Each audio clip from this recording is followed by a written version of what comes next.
Hello, guys. Chuiku here. Good morning, good afternoon, good night. I don't know what time you're watching this video. Middle of the night. Good. I suffer insomnia too sometimes. That happened after living in Alaska for almost 40 years. Or 40 years. Around that. And then Oregon. Well, I've been there for more than 20. So the nights are long and the days are long too. So I got sick anyway. Welcome back. Welcome back to this project with my kids. I love you guys, Carla, Clarissa, Bianca. I want to keep going with some questions about our project. But before that, yesterday I make a video and I went to bed thinking how many uncles, my grandfather, brothers, sisters, and I mentioned yesterday I was mentioning 7, but there's 6 in total. There are no 7 uncles and my grandfather. There's 6, and I have another phone here. Look. Will you guys picture background and is let me see if I can find the picture. There you go. To show you guys this way, like this. That's my great grandpa, my great grandma, that we're gonna talk about them in another question, and also my grandpa with his 2 sisters, my Aunt Gloria, my Aunt Dada, and his brothers, my uncle Ángel, licenciado, Ángel Martínez Inda. Also, who else? My uncle Carlitos, the youngest, and then my uncle Jose Luis. Awesome. There were 4 brothers: Mariano, Ángel, Jose Luis, y Carlos, and then my Aunt Gloria and my Aunt Dadita. Beautiful, beautiful, beautiful, beautiful, beautiful. It's another picture with all of them with kids. How I can do this? There you go. Like that. Very beautiful family. My mother is sitting down, is one of the little girls on the bottom. That's awesome. My grandma is right there beside my grandfather, and I think she had my Aunt Christina in her arms. My Aunt Christina, rest in peace, passed away a little over almost 2 years now. And like I mentioned before, we are all of us going to the same place. And we miss them. But we're gonna get together again one day. Okay, let's keep going with the questions. And right now, they're asking me, my daughters, who was your favorite family member that wasn't your mom or your dad? And why they were your favorite? Well, my favorite people and besides my parents was my grandpa and my grandma. And the favorite time with my grandpa was sitting down, he drinking beer and tequila shots, and in the evenings when the sun goes down, and read this book. This is the book that I was reading when I was a kid with him. This is a guy that was born from this area here. He's a poet. And it's like a funny poems. I hope exists a translation. This is the first. This is one of the newer editions, or I don't know how you call it, the new ones. But inside here I have a page of the first edition that I used to read to my grandpa, and then he gave to my mom. It's a dedicatory here to my mom Poesías 1961, Your Father Mariano. And this book is the one I was reading with him. Very old, and I don't know what happened. I never found it after he died. When I went to his house, all his books were gone. They did a cleanup. Sometimes it's good. It's good. Help you dealing with greed and everything. And give an awesome book. I'm gonna read to you guys one day and translate it because I don't think it's an English translation of that book. Says that it's so old, and a lot of people don't think it's funny. Well, that was one of my favorite things to do with my grandpa. With my grandma was cooking and learning English in the kitchen. Give me the salt, sal, pepper, pimienta, veggies, tomato, jitomate, lemon, limon, lime, lima, all that kind of stuff, all the words, vocabulary that you start learning and start memorizing. So when I was a kid, I started memorizing a lot of words in English. That's why I went to high school with good grades in English, and very much understood everything. So by the time I went to work in the United States at the age of 17, I was already capable to understand a lot and speak very little. And sometimes, like, until now, look, 30, 40 years later, I still making mistakes. Nobody's perfect. Okay? Nobody's perfect. That's for sure. Only one. You know what I mean. Okay? Then, besides the favorite thing to do with my grandma was cooking, with my grandpa, reading in the garden. I sit down with both of them in the garden and the patio in the evenings. And when they were retired, I was already 17, 16 before I went to the United States. Then I came back 4 years later, and I arrived to my house because that was my house. I got my room over there and everything. And the first time I remember I arrived from United States, my mom was waiting for me there, and my grandmother told me, "Your mom is here." I didn't see my mom in years. I knew that she was happy and everything. She got divorced when I was 13, 14 with my dad, and probably around 12, no, 12, around 12 years old. I was 12 years old when that happened. And I'm very sure that happened in a lot of marriages. And our situation was the loss of my brother. So it's a very strong thing to deal with. Is to be a couple. I cannot imagine. We couldn't understand when we were kids. We cannot understand sometimes the situations that happen to our parents or other people until we don't live or get the feeling. I really kind of understood my dad and my mom the first day that I found out there was a dad, and my worries and my thinking completely changed.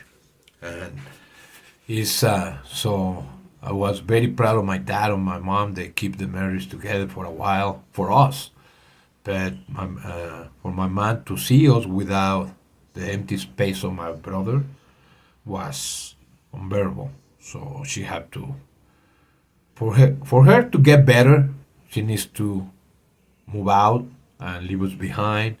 And she never stopped loving us. No, mother never stopped loving her kids, and a father, woof, the same. And is so she keep in touch and everything. But anyway, by the time I arrived from California from my first trip, that was I think 1991, I came back and my mom was holding my little sister Mariana from her second marriage. And oh my God, I was so happy. She was so beautiful and cute, and my mom was crying, telling me, "Forgive me, son." It's like, Mom, my grandma, my grandpa were there, and I'm like, I don't have nothing to forgive you. Thank you that you giving me another sister, because we really were all half of brothers and sisters come from the same mother, It's not such a thing of half brother or half sister. Men, we really put just ping. The moms are the ones that carry the weight and do all the job of raising us inside the woman. We here. So always, always, guys, my girls, respect your mother, listen to her, and love her tenderly and immensely. Is the way it should be. Okay? Grandma's the same, even if they're a little cuckoo in la cabeza. You know who I'm talking about. We talk about our family later in another future video. My daughter's grandma and family from Alaska started spelling friends and stuff like that. Very high up there.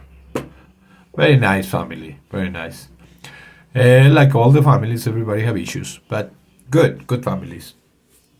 And well, I want to mention that about my uncles, about my grandfather yesterday, and also what else? What else? More questions. What was the power thing to do with your dad and your mom? Well, with my dad, because I was working with him all the time, I really remember my dad taking me out fishing, camping, nothing. I really enjoyed those times a little older with friends and their parents. My dad was a working machine. Still, I'm making these videos. I'm 58 and he's 80, 85, and he's still driving around and sometimes knocking my door and, hey son, what you doing? And healthy, happy, and I love him. My favorite thing to do with him was when he, in the weekends or every other weekend, he take us out to eat to our restaurants, and very expensive night restaurants. So my favorite thing to do with him was eating in good food. And the only bad sad thing that I remember is after 2 beers he get up, call the mariachi and start singing. And he was very, very, very good. He's very, very good singer. Or was, because his voice is gone very much. But he comes from a family of musicians. I have musicians that make movies for a very famous Mexican artist that we're going to talk about it later. I got famous baseball players, cousins, second cousins, or nephews, I think. And yeah, we've been around. We're always positive family, a lot of musicians. And awesome. That was the favorite thing to do with my dad. With my mom was, I think, just stay home, watch TV. I used to love something to do with her, but that was kind of my sacrifice. I found out at a very early age the very much we were like Santa helpers. So I became a Santa helper, and I was in charge to go buy presents for Santa. Then Santa delivered to the other younger brothers. Kinda, you know what I mean. When you over 18, you will see. But my grandkids are watching this, and a lot of Santa helpers are gonna be around this December for you guys. I love you. I don't meet you guys yet because you guys don't even born yet. But gonna be you one day. Or you're gonna see this one day. So this series is for you and you mom and you aunties. I got a feeling that my first grandkids are gonna be males, because God blessed me with a lot of girls first, and growing up with aunts and cousins and sisters. So I know woman very well, very well. I see through. It's good. I love you guys. My favorite thing to do with my mom, well, was very much spending time with her at home and doing shopping for my brothers. because she always asks me, "What do you think your younger brother will like Gabriel?" And no, and I always pick things that I like. I didn't care about my brothers. I always pick things that I like because I'm the one that want to play with my brothers and with those things, those toys. So I was the one picking up the toys, lying to my mom, saying, "Hey, I think my brother is in love with that Jeep." And 2 days after Christmas, we put powder on it and we blow it up because we got a bunch of Madelmans in one Christmas, and we create a war, kind of our own war at home. And I was addicted to buy firecrackers at the corner store, and we blow up all the Madelmans and figurines and jeeps and soldiers and even a horse. I remember. I think I even Indian guy and the Bionic Man was there, a big one that you push the button and open. You can see through his eye behind the head.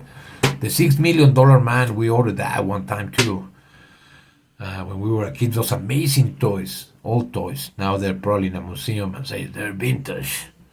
That make me feel very good. Don't worry about it. I'm going to show you my toy collection in other videos. I have toys, I have arrowhead collections, I have a coin collection, I have stamp collections, I have silver spoon collections that I give it to you already, Clarissa. Remember, in Oregon, I give it to you the little babies silver spoons collection that I buy in all the bunch of places I went. That I bought for you guys. I love you, love you, love you. What else? Is to a few questions here. We're still working on trying to make this short. What is the best advice you got from your mom and your dad? The best advice from my dad is get up the first thing in the morning, make your bed, and get ready to work. And you work first. Early bird, eat the worm. It's a sign. Ex-boss in United States for over 10 years that told me, the early bird eat the worm, early bird eat the worm. And my dad was like that. Make your bed, get up, have a good breakfast, and go to work. When I finish all my work, I walk a mile and a half to go to school. And I also walk with my little brothers, pulling from my hand to the elementary school. High school, my dad bought me a car that I crashed like in the first 3 or 4 months, and then I have to work all high school paying for the repair without a car. But I started hanging out with a lot of friends that have a car, so that was good. But all my elementary school, my middle school, walking long distances, and that made me learn and meet people, protect other guys. We walked through bad neighborhoods. Remember, sometimes we gotta run. But we came back next day and scared them. That was my favorite thing to do with my mom, my dad. With my dad was the best advice that my dad gave me, and the best advice that my mom gave me is always be kind, never judge, love everybody. And go to church, believe in something, but believe something out there. So God, they always help us through it. Most important thing, be positive. Positive, positive, positive. It's very good. I love that. I love to be positive, to see things the right way. And it's a balance in life. It's always positive, negative, black and white. Day, night, woman, and men.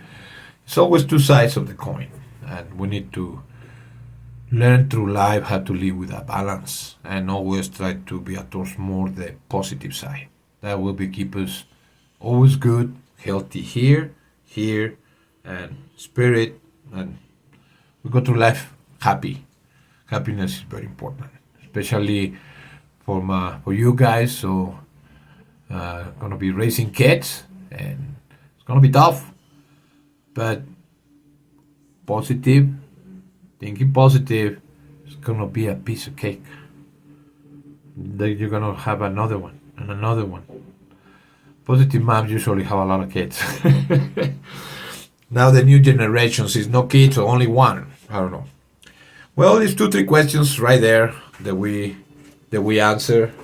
I don't want to make these 1 hour long videos. It's gonna take quite a time for you guys to watch, and hopefully you guys will when you guys have some free time after resting and working and having good time. I love you guys, everybody out there. Take care, be smart, always look on the intersections before you crossing when it's past 8 o'clock, especially on the weekends. And advices like never go inside of a car somebody's been driving. That's my first rule when you go out on the weekends. And then we keep talking about other ones. Right now, I keep you guys safe on my praise, and I talk to you guys soon. I love you. Have a wonderful day, everybody. And my humans, I see you guys next time. God bless you.